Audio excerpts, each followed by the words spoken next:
Hello everyone. ఇవాళ మనతో పాటు ఉన్నారు సీనియర్ జర్నలిస్ట్ దాము బాలాజీ గారు. వారితో మాట్లాడదాం. సార్ నమస్తే. నమస్తే. సార్, మణిపూర్లో మళ్ళీ పెద్ద ఎత్తున వైలెన్స్ అయితే చెలరేగింది. అంటే 7 జిల్లాలకి కర్ఫ్యూ కూడా విధించినట్టు మనకి న్యూస్ వస్తుంది. సో ఆ స్థాయిలో అక్కడ గొడవలు జరగడానికి గల కారణాలు ఏంటి? మణిపూర్లో మళ్ళీ హింస. లాస్ట్ మేలో పెద్ద ఎత్తున హింస చెలరేగింది. అప్పుడు మనం చాలా వీడియోలు కూడా చేసాము. ఆ తర్వాత ఇప్పుడు రీసెంట్గా మణిపూర్లో పెద్ద ఎత్తున హింస చెలరేగింది. దాదాపు 7 జిల్లాల్లో కర్ఫ్యూ విధించారు. సో ఏం జరుగుతుంది? ఎందుకంటే ఎమ్మెల్యేల ఇండ్ల మీద దాడులు జరిగింది. సాక్షాత్తు మణిపూర్ చీఫ్ మినిస్టర్ నంగోత్తమ్ బీరేన్ సింగ్ అల్లుడు రాజ్కుమార్ యుమో సింగ్, ఆయన కూడా ఎమ్మెల్యే, ఆయన ఇంటి మీద కూడా దాడులు చేయడానికి ట్రై చేశారు. సో అందువల్ల మొత్తం 7 జిల్లాల్లో వ్యాలీ అంటారు, ఇంపాల్ వ్యాలీ, ఆ ఇంపాల్ వ్యాలీలో 7 జిల్లాల్లో కర్ఫ్యూ విధించారు, ఇంటర్నెట్ బ్యాన్ చేశారు.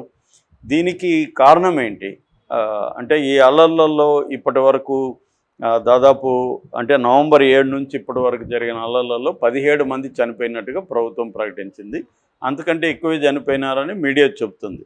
ఏదేమైనా చాలామంది అయితే చనిపోయారు. దీనికి కారణం ఏంటంటే ఇమ్మీడియట్ కారణం చెప్తాను, దాని తర్వాత దీని ప్రాబ్లం ఏంటనేది నేను చెప్తాను. ఇమ్మీడియట్ కారణం ఏంటంటే నవంబర్ 11న ఈ జిరిబం అనే ఏరియాలో ఒక క్యాంప్ ఉంటుంది అన్నమాట, రిలీఫ్ క్యాంప్ అంటారు. ఈ క్యాంప్స్ మణిపూర్లో చాలా చోట్ల గవర్నమెంట్ పెట్టింది. అంటే వాళ్ళు ఇల్లు కోల్పోయిన వాళ్ళు, లేకపోతే వాళ్ళ ఫ్యామిలీస్ని చంపేసి ఉంటే వీళ్ళు అనాథలుగా మిగిలిపోయిన ఇలాంటి వాళ్ళకంతా క్యాంపస్ పెట్టారు. అలాంటి క్యాంపస్లో మైతీ ఫ్యామిలీ, అక్కడ ఏంటంటే మణిపూర్లో ప్రధానంగా 2 తెగలు ఉంటాయి, మైతీలు, కుకీలు. కుకీ జో అంటారు వాళ్ళని, కుకీలు జోలు. బ్రాడ్గా మనం మైతీలు కుకీలు అని చెప్పుకోవచ్చు. మిగతావి కూడా నాగాసు ఇలాంటి ట్రైబ్స్ కూడా అక్కడ ఉన్నాయి. ప్రధానంగా ఈ 2 తెగలు ఉంటారనమాట. వీళ్ళిద్దరి మధ్య వారు జరుగుతుంది. అది ఎందుకు జరుగుతుంది అనేది నేను తర్వాత చెప్తాను. అయితే ఇప్పుడు ఏమైందంటే ఈ కుకీ మిలిటెంట్స్ ఈ మైతీకి సంబంధించిన ఒక 6 మంది స్త్రీలను పిల్లలను ఈ జిరిబం క్యాంపులో నుంచి నవంబర్ 11వ తేదీ ఎత్తుకుపోయారు. అప్పటి నుంచి వీళ్ళు మిస్ అయ్యారు, ఏమయ్యారో తెలియదు.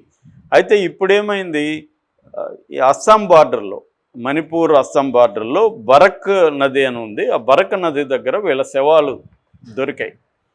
ఎవరి శవాలు? ఈ 6 మంది స్త్రీలు పిల్లల శవాలు దొరికాయి. దాంతో ఒక్కసారిగా మైతీలలో ఆగ్రహం కట్టలు దించుకుంది. మైతీలు ఇంపాల్ వ్యాలీలో మైతీలు డామినేషన్ ఉంటుంది. వీళ్ళు పెద్ద ఎత్తున హింసకి పాల్పడడం, అక్కడ పక్కనున్న కుక్కీల్ని ఇండ్లకి నిప్పులు పెట్టడం, వాళ్ళని చంపడం, అట్లాగే ఎమ్మెల్యేల స్థాయికి వెళ్ళి వాళ్ళ ఇండ్లను కూడా ధ్వంసం చేస్తానని చెప్పడం, ఇది పెద్ద ఎత్తున ఒక్కసారిగా చెలరేగేసరికి ఇప్పుడు కర్ఫ్యూ పెట్టారు. తర్వాత అనేక CADF అంటారు, అంటే సెంట్రల్ పోలీస్ అన్నమాట, ఆర్మ్డ్ పోలీస్ ఫోర్స్, CAPF. ఈ ఫోర్సులు దాదాపు 218 కంపెనీలని అక్కడ దించారనమాట.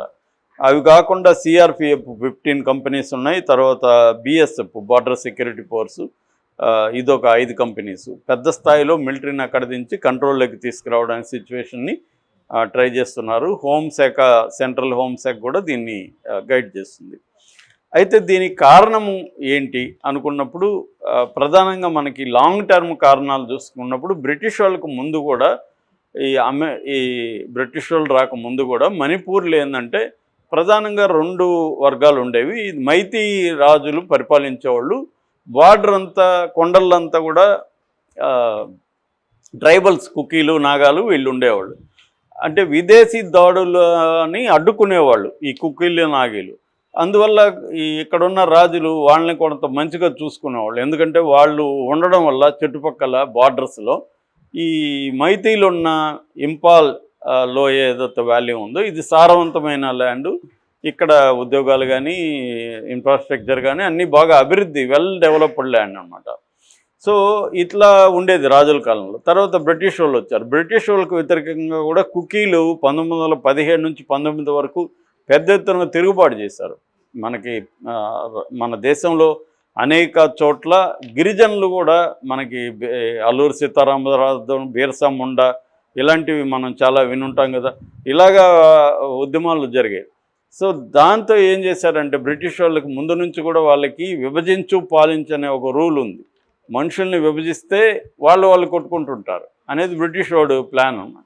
అలాగే వాళ్ళు ఏం చేశారు, మైథిలిని వ్యాలీ అండ్ హిల్ అనే డివైడ్ చేసేసారు.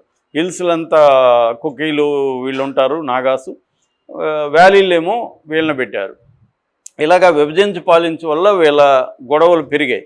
ఆ తర్వాత మనకి 47లో ఇండిపెండెన్స్ వచ్చినా కూడా ఇది ప్రిన్సిలీ స్టేట్గానే మణిపూర్ ఉండిపోయింది 49 వరకు. ఇప్పుడు హైదరాబాద్ కూడా 48లో కలిసింది. అలాగా అప్పుడు ఏంటంటే బ్రిటిష్ వాళ్ళు మన దేశాన్ని వదిలిపోయే సమయానికి దాదాపు 500 ప్రిన్సిలీ స్టేట్స్ అంటారు వాటిని. అంటే వివిధ జమీందారులు కావచ్చు, రాజులు కావచ్చు పరిపాలించిన ప్రాంతాలు.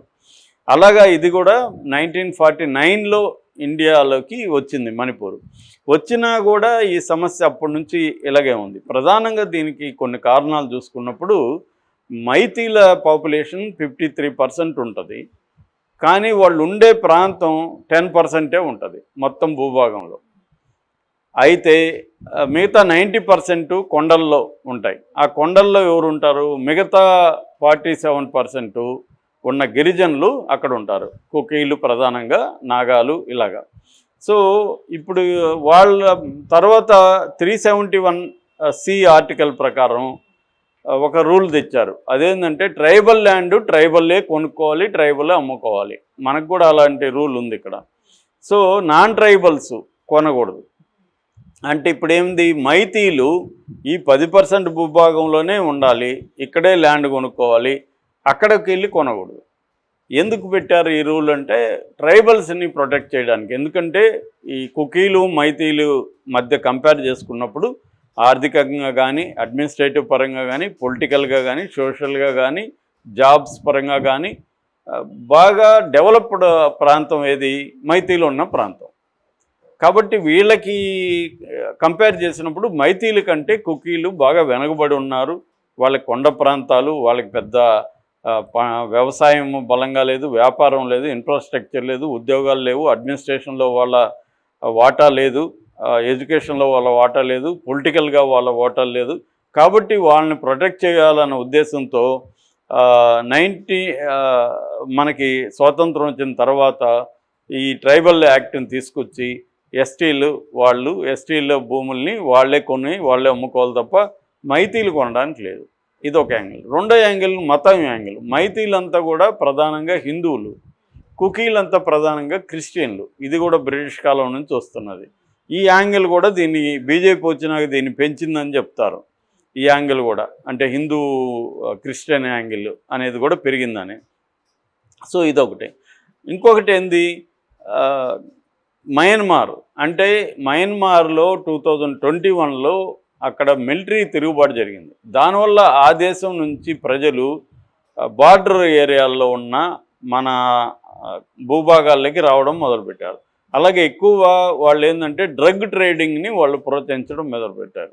వాళ్ళకి అక్కడ తిరుగుబాటుదారులకు మనీ కావాలా. ఎక్కువ ప్రపంచవ్యాప్తంగా ఇన్సర్జెంట్స్ అంటారు, అంటే ప్రభుత్వ వ్యతిరేక గెరిల్లాలు కావచ్చు, విప్లవకారులు కావచ్చు, వాళ్ళకి డబ్బులు ఈజీగా వచ్చే మార్గం డ్రగ్స్ నుంచి డబ్బులు వస్తాయి. అలాగే వాళ్ళు ఏం చేస్తున్నారు, ఈ కుకీలు ఉన్న ఏరియాలో డ్రగ్స్ని పండించడం, పంటల్ని డ్రగ్ని సరఫరా చేయడం. ఆల్రెడీ కుకీలు ఏంటంటే మిలిటెంట్గా ఉంటారు, వాళ్ళ దగ్గర ఆయుధాలు ఉంటాయి, వాళ్ళకి గన్స్ ఉంటాయి, ఇవన్నీ ఉంటాయి. కాబట్టి వాళ్ళకి అనుకూలంగా దొరికిందనమాట. దానివల్ల ఏంటంటే ఈ పాపులేషన్ పెరిగిపోతుంది, మైతీల పాపులేషన్ తగ్గిపోతుంది. సో మైతీలు ఏమంటున్నారు, వాళ్ళని మీరు అరికట్టండి, వాళ్ళ పాపులేషన్ పెరిగిపోతుంది, అందుకనే ఎన్ఆర్సీ అనేది ఒకటి తీసుకొచ్చారు, నేషనల్ రిజిస్టర్ ఆఫ్ సిటిజన్షిప్ అని. సో అంటే ఇండియాలో ఇంతకాలం నుంచి ఉన్న వాళ్ళే సిటిజన్స్, లేకపోతే సిటిజన్స్ కాదు అని గుర్తించి తరిమేయండి అనేది వీళ్ళ డిమాండ్. ఇది ప్రభుత్వం సీరియస్గా తీసుకోవట్లేదు. ఇది హిస్టారిక్గా మనం చెప్పుకోవాల్సింది.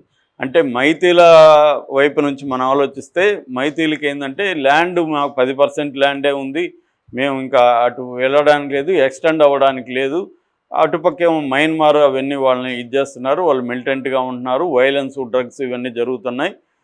అనేది వీళ్ళ వాదన. వాళ్ళు ఏమంటారు, మీరు మొత్తం డెవలప్మెంట్ అంతా మీ దగ్గరే ఉంది, మా దగ్గర ఏమి డెవలప్మెంట్ లేదు, ఇప్పుడు మా ల్యాండ్ కూడా మీరు కావాలనుకుంటున్నారు అంటే వీళ్ళు ఏమంటే మాకు కూడా ఎస్టీ స్టేటస్ ఇవ్వండి, మేము ఆ ల్యాండ్ కొని అమ్ముకుంటాం అనేది మైథిలి డిమాండ్. వాళ్ళు కుక్కీలే ఉంటారు, ఎస్టీ స్టేటస్ మీకు ఇస్తే మీరు ఆల్రెడీ డబ్బు ఉన్నోళ్ళు, ఆల్రెడీ పరపతి ఉన్నోళ్ళు, అడ్మినిస్ట్రేషన్లో పొలిటికల్గా మీరు స్ట్రాంగు, మీరు మా భూములన్నీ మీరు కాజేస్తారు, మేము ఎలా బతకాలి అనేది వాళ్ళ డిమాండ్.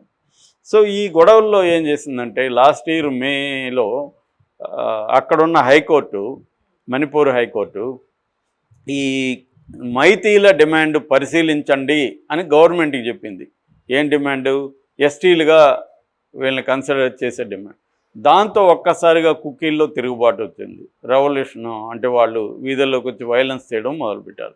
ఇక్కడ నుంచి వైలెన్స్. ఇప్పటి వరకు వైలెన్స్లో దాదాపు 200-300 మంది చనిపోయారు, 60,000 మంది నిరాశ్రయులు అయిపోయారు. వాళ్ళ ఇండ్లు ఊర్లు తగలబెట్టేసారు బోత్ వైపులో. కాకపోతే ఎక్కువ కుక్కీలు నష్టపోయారని చెప్తున్నారు. ఎందుకంటే మైతీలు స్ట్రాంగు, మిలిటరీ పవర్ అంతా వీళ్ళ దగ్గరే ఉంటుంది, గవర్నమెంట్ కూడా వీళ్ళకి అనుకూలంగా నిర్ణయాలు తీసుకుంటుంది. అందుకని మైతీలు డామినేట్ చేసి కుక్కీల్ని ఎక్కువ మందిని చంపారు, ఎక్కువ నిరాశ్రయాలను చేశారు అనేది అక్కడ లోకల్గా మనకి మీడియా కానీ అవన్నీ చెప్తున్న ఇదన్నమాట. సో ఈ యాంగిల్ నుంచి ఇప్పుడు సెంట్రల్ గవర్నమెంట్ ఆల్రెడీ కొన్ని చర్యలు అయితే చేపట్టింది. అంటే రిలీఫ్ కార్యక్రమాలు చేసింది, పీస్ కమిటీలు వేసింది, తర్వాత సెక్యూరిటీని పెంచింది, అడ్మినిస్ట్రేషన్ పరంగా కొన్ని చర్యలు తీసుకున్నది, డెవలప్మెంట్ ప్యాకేజీలు క్రియేట్ చేసింది. ఇవి సరిపోదు. ఇంకా ఇప్పుడు ఏంటంటే ఈ మోడీ ఇప్పటి వరకు మణిపూర్ ఎందుకు వెళ్ళలేదని ప్రతిపక్షాలు ప్రశ్నిస్తున్నాయి. ఓన్లీ అమిత్ షా మాత్రం వెళ్ళొస్తున్నాడు, మోడీ దీని మీద సీరియస్గా తీసుకోవట్లేదు. ఎందుకంటే అక్కడ ఇబ్బంది పడుతుండేది క్రిస్టియన్లు కాబట్టి మోడీ దాన్ని లైట్ తీసుకున్నాడు. అది ఎంకరేజ్ చేస్తుంది మైతీల్ని, హిందూ పాపులేషను అన్న యాంగిల్ కూడా ఇక్కడ కనబడుతుంది. ఇది మరి ఎంతకాలం ఇలా ఉంటుంది, దీన్ని ఎలా పరిష్కరిస్తారనేది మనకి దరిదాపులు అయితే కనబడట్లేదు. Okay sir, thank you.